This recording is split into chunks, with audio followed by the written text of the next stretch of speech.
Let's start with what actually hits your roof. Light from the sun isn't just brightness. It's made of particles called photons, tiny packets of energy that travel 93 million miles in about 8 minutes. Most of them bounce off your roof, heat it up, and disappear as waste heat. But when a photon hits a solar panel, something different happens.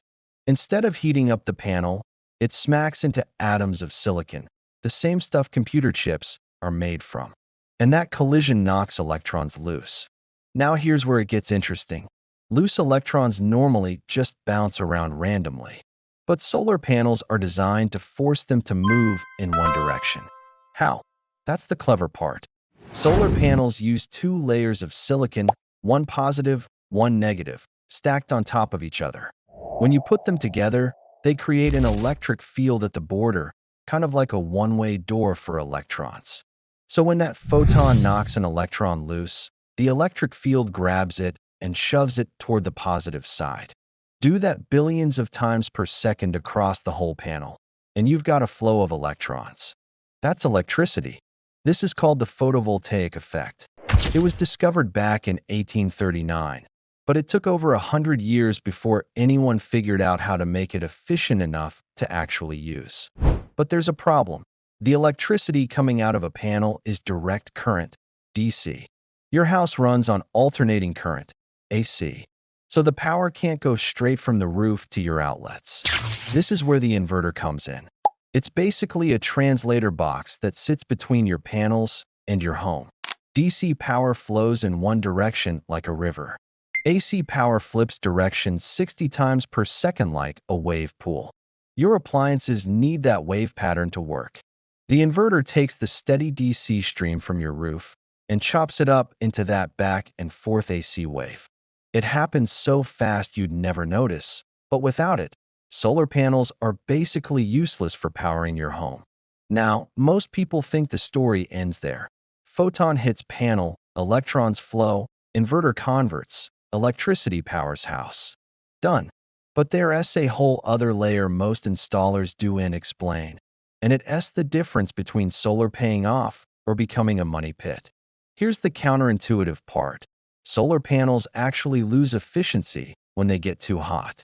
You'd think more sun equals more heat equals more power. But the photovoltaic effect doesn't care about heat.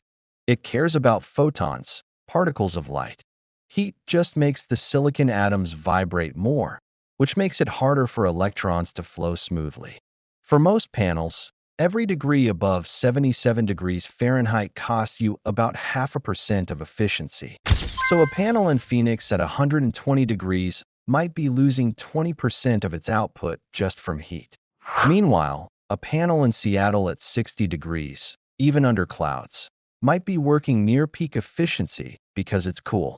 This is why Germany, which has less sunlight than most of the US, is one of the world's solar leaders. Cool, diffused light still carries photons. Panels still work. They're just not roasting themselves. And this is the question nobody asks when they re-get in quotes. What's the temperature coefficient of these panels? If your installer doesn't know, they're guessing. Okay, so your panels are generating power. Your inverter converted it to AC. What happens when you're making more than you're using? It doesn't just disappear. The excess flows backward through your meter and into the power grid, literally feeding your neighbor's house. Most utilities give you credits for this, which offset your bill when your panels aren't producing, like at night. This is called net metering. Your roof becomes a tiny power plant. But here's the catch. Without a battery, you don't have power during a blackout, even if your panels are working. Because when the grid goes down, your inverter automatically shuts off to protect utility workers fixing the lines. So if a salesman tells you you'll have backup power, they're either lying or selling you a battery system, which is usually a separate $10,000 plus purchase. So when you strip away the marketing, here's what actually determines if solar works for you. 1. Your roof's sun exposure hour by hour, not just as it's sunny. 2. Temperature coefficient of the panels. Heat kills efficiency. 3. Shading. Even partial shade on one panel can drag down the whole system. 4. Net metering policy in your area. Some utilities pay pennies, others pay full retail. 5. Whether you actually need a battery. Spoiler, most people don't, but salesmen love selling them. The panels themselves? Pretty much all modern panels work the same. It's the installation details that make or break the investment. Now you understand how solar panels work.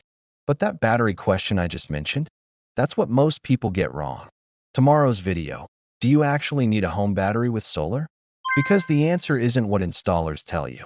I'm breaking down when batteries make sense, when they're a waste of money, and the math that determines which one you are. Hit subscribe so you don't miss it. See you tomorrow.